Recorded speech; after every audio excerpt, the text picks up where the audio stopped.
right, going to have your homework out from last week, from over the weekend. You had pages 184 to 185, questions 13, 14, 16, and 17, along with problems 2 and 7.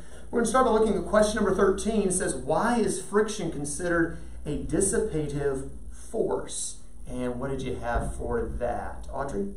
Friction is considered a dissipative force because friction always causes an interacting system to lose energy in the form of heat, and the heat is absorbed by the environment. Very good. Number 14. Define mechanical energy. Michael? Mechanical energy is energy due to movement and position. Good. Number 16. How is energy conserved when friction is present, Kendall? Energy is conserved when friction is present in the form of energy can be transformed from one kind of energy into another. Okay. Audrey, can you expound maybe a little more on that? Energy is conserved when friction is present because energy cannot be created or destroyed, and it's converted through a non-conservative force. Okay, you kind of said that it's conserved, but you didn't tell how, and that was the question. Michael, what do you have for 16? Energy is conserved when friction is present because friction dissipates the energy. Okay, we'll get to that later. Number 17, what is the one exception to the law of conservation of energy? Let's come back to Kendall. The one exception to the law of conservation of energy is that the creator himself can either create or destroy energy. Yeah, God himself, of course, who's supreme over all, can create or destroy energy if he so chooses. But other than that, other than a divine intervention, he has seen fit that the energy that is present would be conserved. All right, let's go and review some things. We talked a lot about energy. What is energy? Audrey? The stuff you need to do the stuff you're supposed to do but can't because you ain't got none of it. Yeah. How about a textbook definition? It's still a lousy definition, but a textbook definition of energy. Michael? It's like the currency for doing work. Okay, I guess that's one way to express it. The ability to do work, putting it in monetary terms, an interesting approach I hadn't pondered, but you wouldn't be entirely wrong, I guess. Ability to do work is energy. After all, work class is simply a transfer of energy. So if you have energy, you have the ability to do work. If you don't have energy, you don't have the ability to do work. This bottle right now doesn't have energy, so it can't do anything to Kendall. But if I transfer my energy into it, it will then have energy. Then it could do work on Kendall. Kendall's like, I came back for this? Yeah, anyway. All right. Let's see. We talked about two major types of energy. And the first type of energy, Kendall, is kinetic energy. And we said to find kinetic energy, what is our kinetic energy equation? Audrey? E equals 1/2 mv squared. Okay, E equals 1/2 mv squared. We talked about another type of energy, Michael? The potential. Potential energy. And what was our, now we specifically looked at what type of potential energy, Kendall? Anyone? Gravitational potential energy. We're going to talk about conservative forces later, and conservative forces, it's easy to define potential energy. There's not that many of them, but gravity is certainly one of them. What was that equation for gravitational potential energy? Back to Michael. PE equals mgh. There we go. How did we define potential energy? Kendall?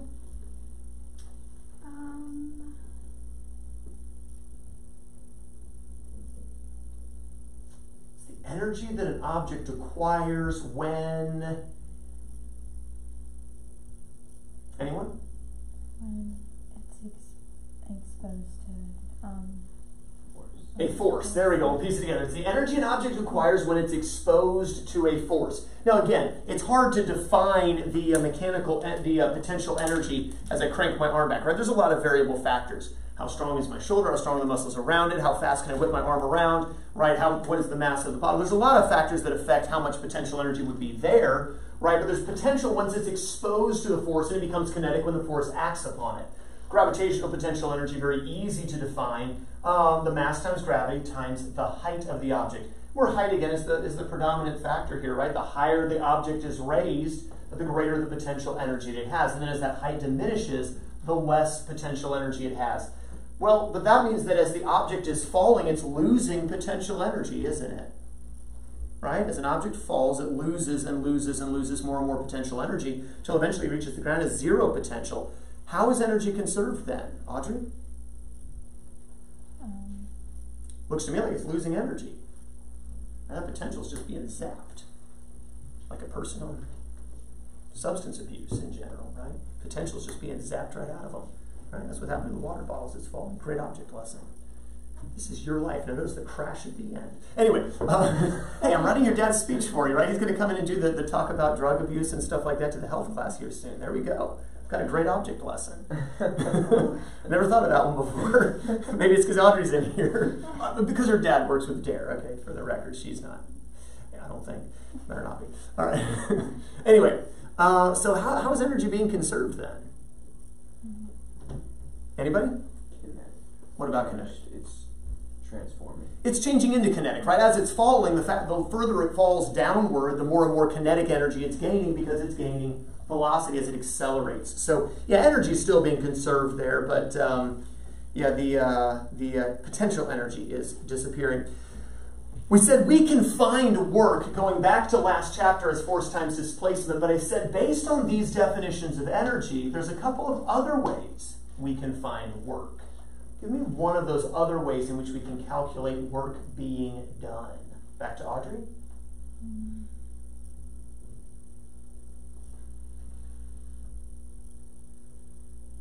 How do we define work again? Force. Well, that's how we find work in chapter number 11. But how do we define work? Work is the transfer of energy. Meaning, I go from a bottle that has whatever energy it happens to have having a new amount of energy, correct? And the energy level has been changed, right? So we can think of work then as a class change in either kinetic energy, or we can think of work as a change in an object's potential energy, right? Work can be thought of as a change in kinetic, or it can be thought of as a change in potential. Now, change, remember I said, is always what minus what? Total minus. Final minus initial, right? You might want to write that down. Change equals final minus initial. Change in anything is final minus initial. So change in kinetic energy means we have some final amount of kinetic energy minus some initial amount of kinetic energy. But again, kinetic energy is a half mv squared. Is the mass of an object likely to change as it moves? In the case of a comet, I guess, yes, right? Comets are always getting smaller. But for most objects, right, the mass is not, being lost as it goes through the air. I mean, unless, of course, your hat flies off. Okay, whatever. Your hair flies out. Just kidding. So how would we kind of quantify that the work done in changing kinetic energy, Audrey? Back to you. 1/2 mv squared minus 1/2 mv squared.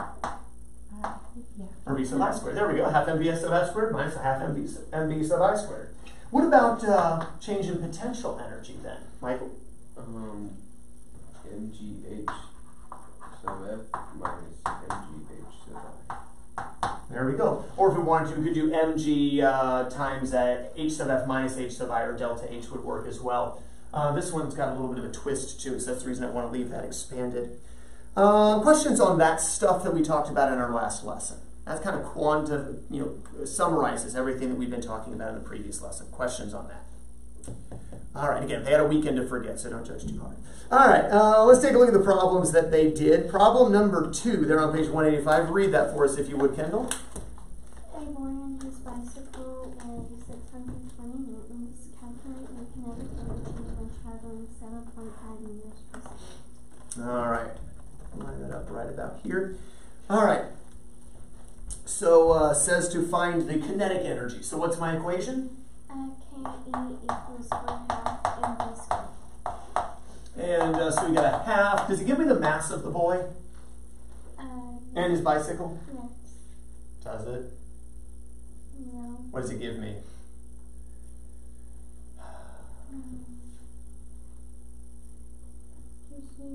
The weight. What do I have to do to get mass? Yeah. So what is the mass of the boy and his bicycle? 63.26. Okay, I'm just going to leave that on my calculator for now, since I had to just do it as well. And then we have the speed at which it's traveling squared, and that speed is 7.5 meters per second. So we'll multiply what I've got on the calculator by the 7.5 squared, and cut it in half. Either divide by 2 or times 0.5, or times 1 fraction 2.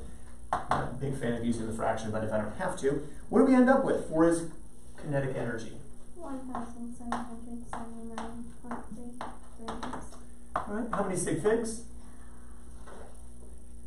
2. And so we round to, 1,800 and we measure work, kinetic energy rather, in joules. The same thing we would measure work in, or you could say 1.8 kilojoules. But I'm just going to say 1,800 joules approximately. How many got the 1,800 joules? All right, did you do what Kendall did and plugged in the weight for the mass? No, I either forgot to half or square it. Forgot to half. What did you get for your answer? 230. I think you forgot to square. Yeah, you got the half. You forgot to square. So, all right. Let's take a look at numero siete and read that one for us, if you would, Audrey. A horse whose mass is 510 kilograms climbs to a height of 1,200 meters. Find the potential energy in joules. All right, potential energy meaning if he were to start to tumble, how much energy could he have? How much kinetic energy could he have? Not that we wish that on the horse. We're going to find his potential energy, and for potential energy, the reason he has potential is because gravity could do work on the unfortunate horse, and something just went awry with my chalk, so we'll forget that, and we'll grab this one instead. How do I find potential energy? PE equals mgh. All right, where it gives me the mass, I believe. 510 kilograms. All right, G, we're going to have to assume 9.8. And again, might be a little bit lower value since he's climbing to a height, so it might be lower also latitude, whatever. We're just going to use the rough value. It's not going to make a difference by the time we round to sig figs anyway. And then the height. 1,200 meters. And so literally all we had to do was multiply those numbers together.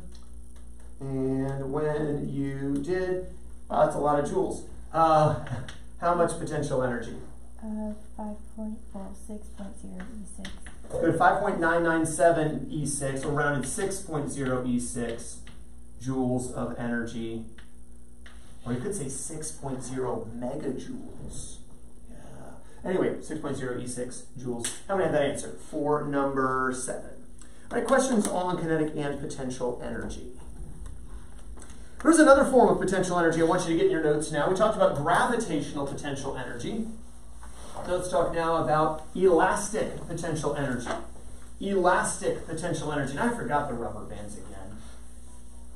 Kendall breathes big sigh of relief. All right, elastic potential energy. This is the potential energy that is stored in a spring or rubber band or other elastic object. The energy stored in a spring or other elastic object while it is awaiting the opportunity to act. So for instance, you compress in the spring of your pen and wait to fire. Okay, that would be elastic potential energy. You extend a spring, you pull it, stretch it out, and then wait to release it. So it shoots the mass upwards so it flies off and nicks the surface of Miss Morse's lab desk. Well, that would be elastic potential energy also. Or the rubber band that you stretch back and wait to fire, also elastic potential energy. Think about it. What's going to make the difference in how much energy is in the rubber band? How would you tell that there was energy in the rubber band? Stretch it back, and when you let it go, the faster it flies, the more energy it had, right? You can tell that. What's going to make it fly further? What's going to cause it when you pull it back for it to go whizzing down the hallway? How far you pull it back for one thing, right? And that's going to be a big determining factor. Oh, we have a rubber band. Thank you, Michael. You may shoot it up here. It's bendy. Over the shoulder. I didn't make the over the shoulder grab. Okay, so obviously how far I pull it back, right? If I pull it back a little bit, it doesn't go very far. It's also got a slight tear in it already. If I pull it back further, it will go further, right? The further I pull it back, that's a big factor. There's another factor as well, though. Compared to, Kendall, some of the other rubber bands that we played with, I mean, just stretching it a little bit, you can tell it's not as strong as it's a little bit thinner, a little flimsier rubber band than some of the industrial strength rubber bands that I like to that I like to use for demonstrations. So that, of course, affects it as well. Which do you think would affect it more greatly? The thickness and springiness of the rubber band, or how far we stretch it back? Springiness. You think that would be a bigger factor, or how much it's stretched? Well, it depends. It actually, for the springs, for instance, right? Remember the springs that we had here? Just shoot it back at your book there. Missed your book. Missed your hands. Missed everything. Shot it right past you. All right. It's like, it's beyond you. My dad wants to kill you. All right. Anyway, you remember David and the boy, right? And it's like, if you shoot the arrows and they land on this side, then that means dad's okay. He'll come out of hiding. And if I shoot it beyond you, that means you better run for your life because my dad. Anyway, I digress. It's actually the amount of stretch makes the bigger factor. So, I mean, picturing the different springs there, right? If I wanted to pull down and let it fire a mass upward, right? It would be affected perhaps by of course, by the spring constant. But really, the more you stretch it, it's going to have a greater impact. Much like velocity had a greater impact than mass on kinetic energy, right? The velocity has the greater impact, though mass does affect things. Theoretically, if you used a pine tree as a baseball bat, yes, it would give you greater energy to strike the baseball, but not as great of an effect as using something that you could swing faster, right? And so the same is true with the rubber band or the spring or whatever. The either compression or stretch that you give it is going to be the greater impact. So we're going to say P sub S to indicate spring potential energy or elastic potential energy. Generally, when people talk about potential energy, we think of just gravitational potential energy, so we won't subnotate that because we're lazy. But we'll say it's equal to 1/2 K, not the mass of the spring or rubber band, but the mass per thickness and all of that, the strength of it, if you will, times X squared, where again, X is still that amount of stretch that we used ever since Hooke's law. So P sub S equals 1/2 KX squared.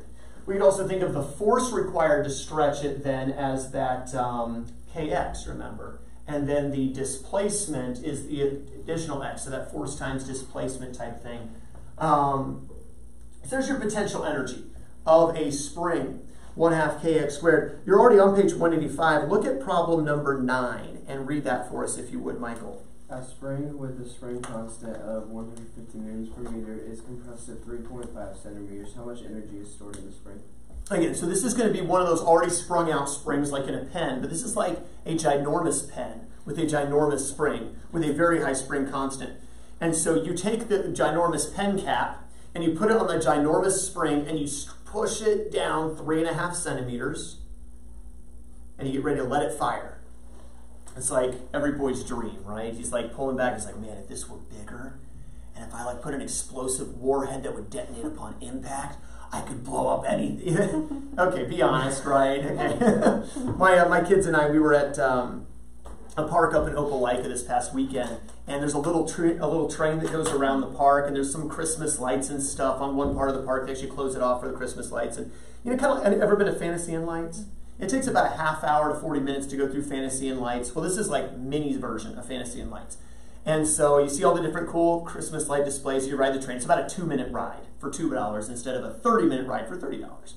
Anyway, per person. And so we all get on the train, but we had to wait in line for a while for the train. Well, while we're getting toward the end of the line, we're getting our tickets, and there's this little boy in a stroller cart wagony thing, whatever, baby carriage thing. And it's one of those baby carriages that has, you know, the sides around, and then there's a little canopy top at the end. Well, he's at the canopy end, and he's standing up looking over the canopy, and he's got a little toy cell phone with 2 little antennas going boom, boom, boom, boom at my little baby boy. My little baby boy has nothing. He just go boom, boom back, because that's what boys do, okay? Nobody has to teach them that. We did not teach our kids anything about guns, and my oldest son, when he first found a stick shaped remotely like a gun, he goes boom.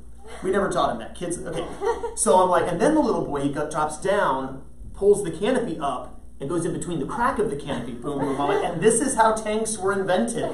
Somebody's like, man, if I could be fully enclosed in armor and be protected and still shoot a gun, that would be awesome. Tank warfare, okay? Anyway, how do I get off on that? Boom, boom, gun. Oh, the big spring. Okay, so big pen cap, compress it down, boom. This is how rockets were born. So I was like, man, if I could shoot something really high into the air with a spring. And then they came with trebuchets. Anyway, so, and then lever action, right? Trebuchet has lever action as well as the storing of spring potential energy.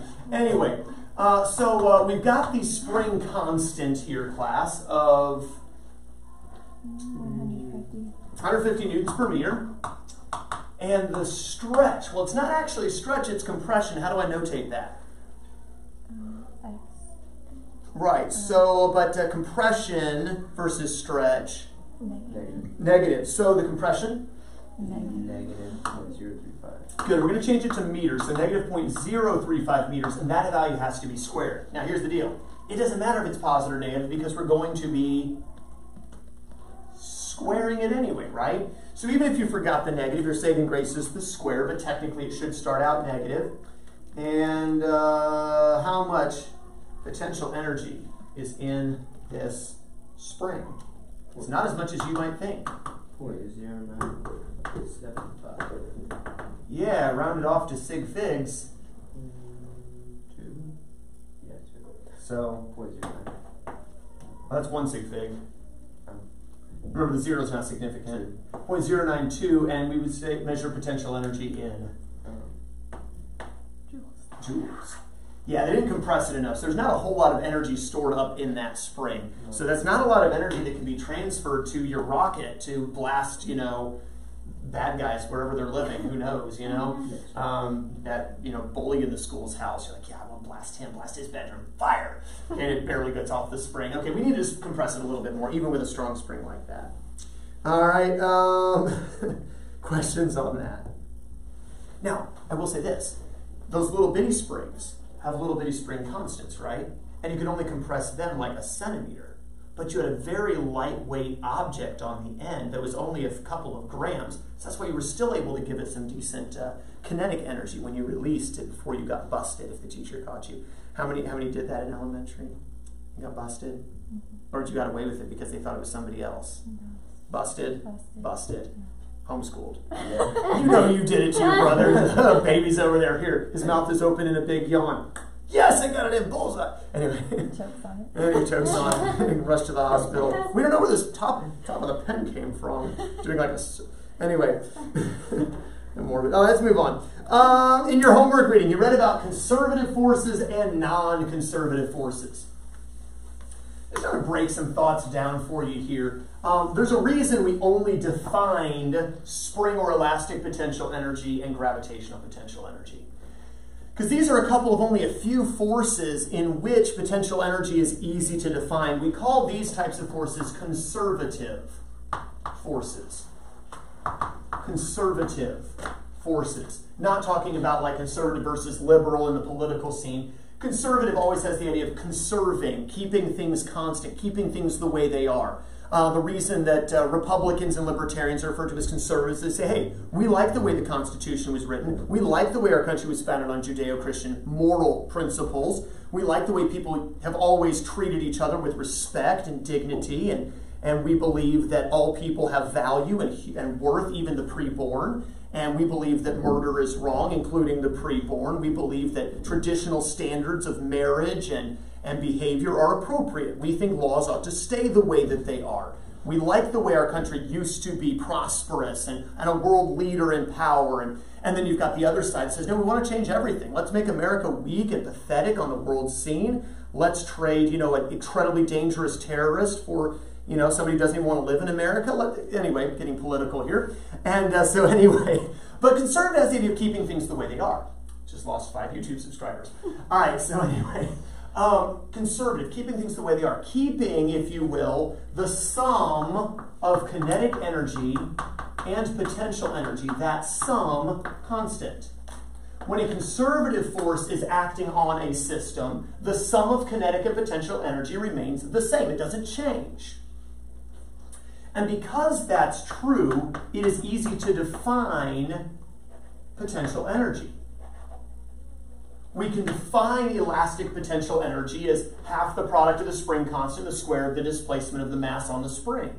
We can define potential energy as the product of the weight of the object and the height to which it is raised. Because spring elastic force, right, the elastic force or spring force and a gravitational force, these are conservative forces. They keep potential and kinetic energy that sum constant. We talked about tossing, I don't know where she hit it, tossing the little foam die up in the air, tossing a ball in the air, and as the one converts to the other, but the total mechanical energy pretty much stays consistent throughout. Also because of this, when a conservative force is the one causing the motion, if you will, work does not depend on path taken. The work being done does not depend on the path taken. Imagine, if you would, a skier on a slope. Why will the skier go down the slope? I mean, after you get the initial push off, right?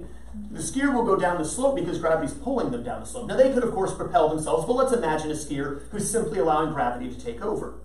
The steeper the slope, obviously the person may descend more rapidly, but ultimately, the work being done is all being done by gravity. And so all we're really looking at is the potential energy here, right? It's easy to define if we're taking an icy slope where friction can be ignored. If the skier were to do a zigzaggy, windy path down the hill, that really doesn't take any more work on gravity's part, does it? Gravity still does the same amount of work, regardless of the path taken. For this reason, we refer to gravity and spring forces as conservative forces. On the flip side, we have non-conservative, there's a spring in there, it's a strong spring, non-conservative forces. Non-conservative forces. Wrong direction. There we go. Non-conservative forces. For non-conservative forces, potential energy is really impossible to define. The potential energy is impossible to define when non-conservative forces are involved in the mix. Your most common examples of non-conservative forces would be things like air resistance and friction. Well, if a falling object is being affected by the air resistance, how are you really going to define the potential energy here?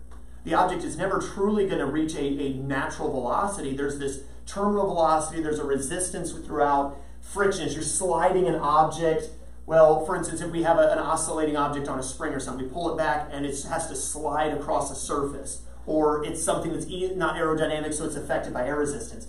Well, we don't really know exactly what kind of result we're going to get because this messes with the math. As a result, then also the sum of kinetic and potential energy is not constant. Some of it is lost. Some of this sum of kinetic and potential is lost. Now, it's not gone. Energy is not being destroyed here, okay, for the record. Kinetic and potential is being converted into something else. And the best example here would be friction, even air friction or air resistance, right? You know, if you rub your hands together, they get warmer because of friction. Well, as anything rubs across anything, and you know this when you were a little kid, maybe this doesn't happen to you anymore, you fall down and as you rub along the ground a little bit, you get that rub burn, right? You look down, your knee's all red and it hurts from a rub burn, okay? And, or as a vessel comes in from outer space and it enters the atmosphere at high speed, right? And the surface gets incredibly hot. Well, what you're doing is you're losing some kinetic and potential energy as it comes into the atmosphere because of air resistance, but that energy is being converted into what's called thermal energy or heat. Same thing's true as an object slides across a surface. There is some kinetic and potential energy that's lost, but it's being converted into thermal energy. The energy isn't lost, it's just converted into another form. Friction, of course, is, and again, air resistance at high speed could be thought of this as well, but friction is perhaps the best example. And the idea is that that object will actually lose energy because although its surface, for instance, object coming in from outer space, its surface gets hot, there's thermal energy present, some of that thermal energy radiates into the air around and is lost to the surrounding environment. Friction then causes energy to dissipate. We refer to friction as a dissipative force.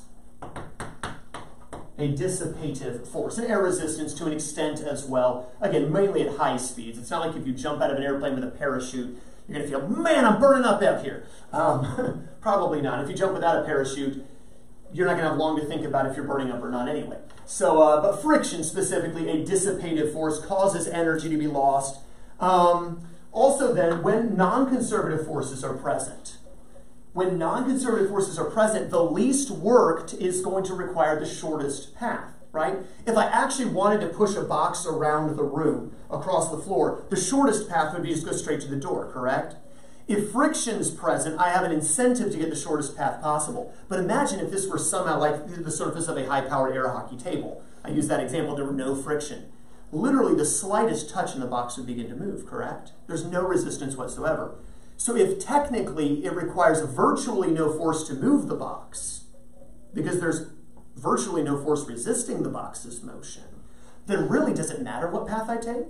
Right? Go all the way around the room. If it takes virtually zero force to begin with, it's virtually no work, right? But when there is friction, then the displacement or the distance traveled very much matters, and so work is dependent on the path.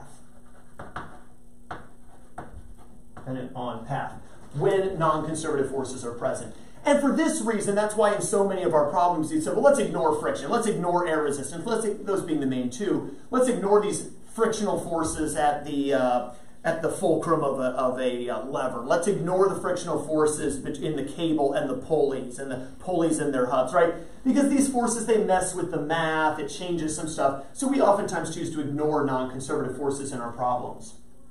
Oftentimes we choose to say, well, let's just assume all forces are conservative. So anyway, that kind of breaks it down. That's the reason, again, why we're really only looking at potential energy in these two manners, spring potential energy and gravitational potential energy, because those are the primary two conservative forces we'll see. Of course, each time I reference this, and even with the tossing the little die up in the air, or a ball up in the air, how conservative forces keep kinetic and potential that sum constant. Right? Potential changes into, or kinetic changes into potential, potential changes back into kinetic. But if the sum remains constant, as we ignore air resistance, for instance, this sum collectively is referred to as mechanical energy. Mechanical energy. Again, mechanical referring to that which moves. Again, kinetic means it's in motion. Potential means it's going to be in motion, or it could be in motion. Okay, so mechanical energy is the sum of kinetic and potential energy. Mechanical energy is simply the sum of kinetic and potential energy. We could notate mechanical energy as ME. And we could say that for a system, ME equals KE plus PE.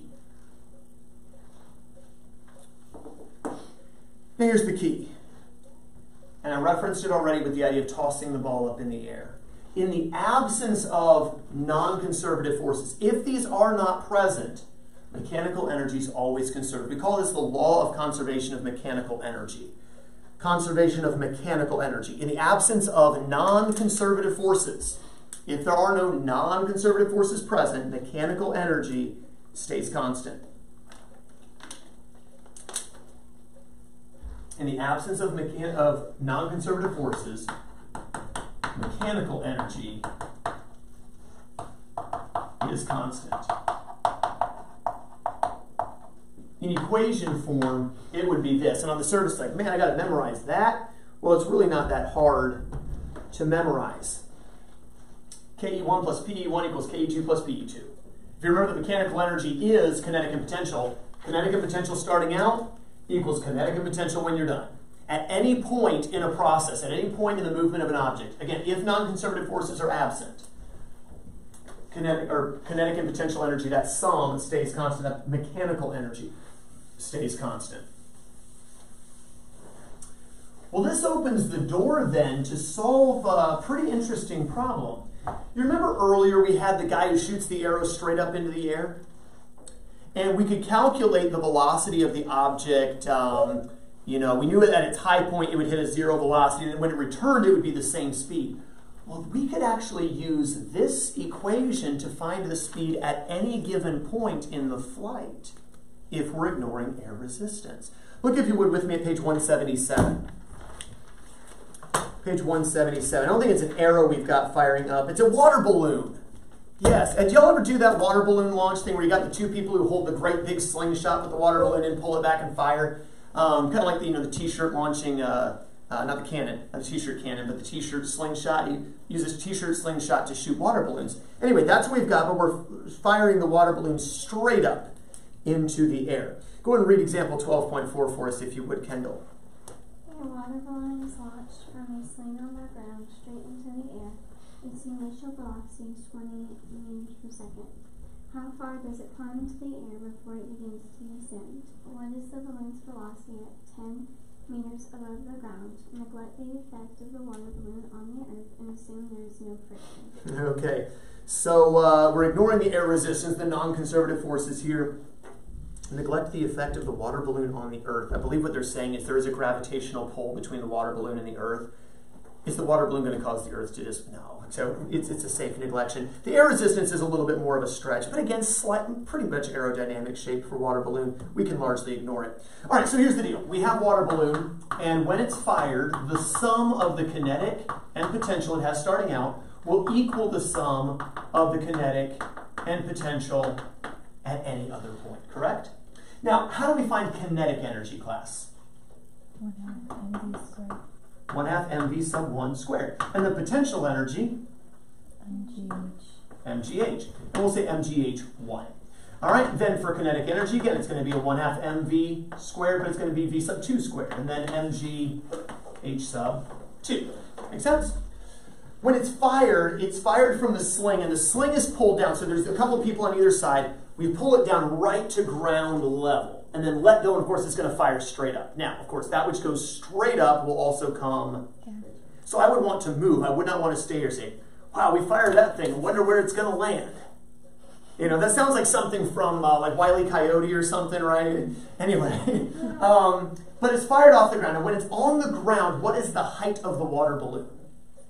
So starting out, it doesn't have any potential, right? And that's what we talked about when we talked about tossing the ball up out of my hand. When we toss the ball up out of the hand, it starts with, wrong way. It starts with 0 potential energy. And it starts with just kinetic energy immediately out of the slingshot. So we've got the 1/2, the mass, did it give me the mass?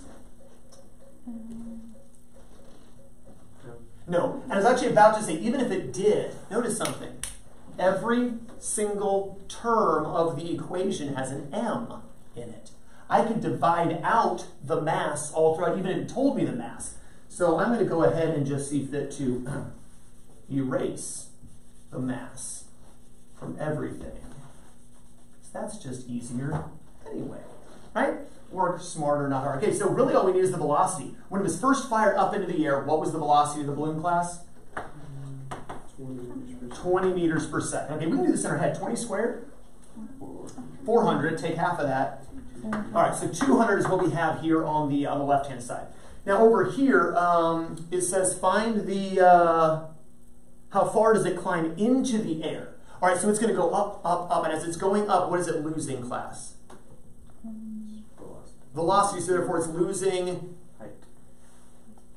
kinetic. But when it reaches its maximum height then, the velocity goes to 0 at the high point.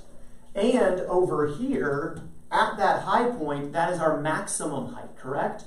So I can say that 200 is equal to the 9.8 times whatever the height happens to be. And so to solve, we simply divide away the 9.8. So 200 divided by 9.8. How high in the air does the water balloon rise? 20.40. Now we've done this type of thing before, right? Where we said final velocity 0, initial velocity 20, we know the acceleration is the 9.8, and we basically did this. We just used the v sub f squared equals v sub I squared plus 2ad equation. We could have done this part already. The question is, as it comes down, right, as it begins to come back down, at some point it's going to be 10 meters off the ground.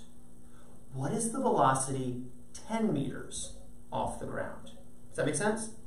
So we're still going to start out, though, with the 200 total joules of mechanical energy. But for the second part of the problem, we're not going to the high point where it stops. Instead, this second point is 10 meters off the ground. where we have a 1/2 m, which we cancel, v squared.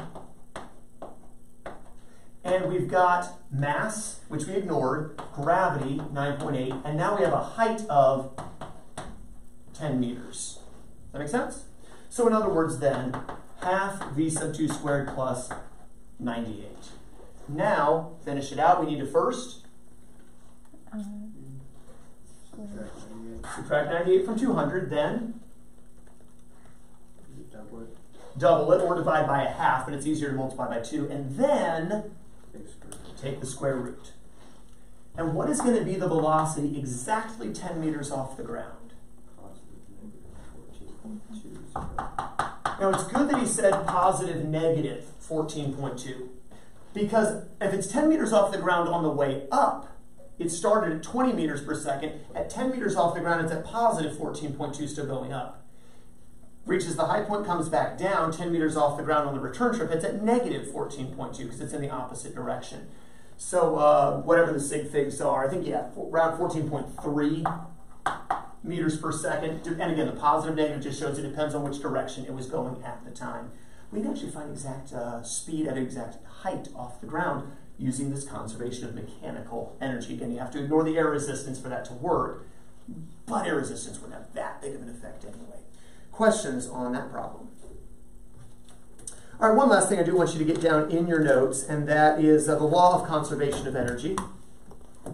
The law of conservation of energy. See this on page 178. Law of conservation of energy. And scientists have shown over and over again that energy cannot be created nor destroyed, only changed from one form to another.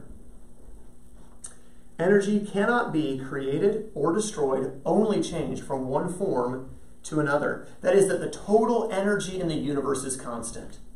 So although even friction, a dissipative force, can cause heat to dissipate into the surroundings, the total universe's energy stays the same. They have the picture there of the power sander. Ever used sandpaper in general? How hot that surface gets? Or if you use a power sander, just how hot something gets with all that friction. Trying to think of, for instance, a drill bit. You ever just been drilling and then you take the drill bit out? You loosen it and drop it out. You don't take the drill bit out after you've been doing any sort of drilling because of the friction present. It gets very, very hot. Well, again, that's friction, thermal energy, which will be lost from the system, but still maintained by the universe. Obviously, the exception is that at creation, God himself created all the energy that was.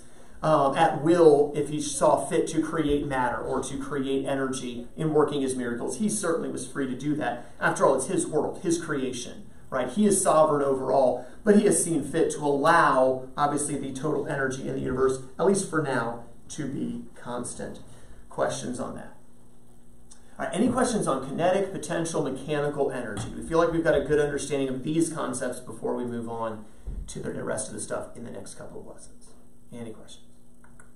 All right, I believe this is lesson 83, I think. For you guys, coming up on Tuesday of next week will be your exam. So we'll have another quiz or two somewhere in between now and then, but no more tests. The exam is the next thing. So that's a week from tomorrow. So let's see, add a 7 if this is lesson 90, I believe. If you're watching on YouTube, lesson 90 will be the exam. Or you just scroll through the playlist until you come to the lesson number that says course semester exam in it. But I believe that'll be lesson 90. All right, your homework for this evening is to read pages 178 to 180. Read pages 178 to 180. And on page 185, just answering 3 questions.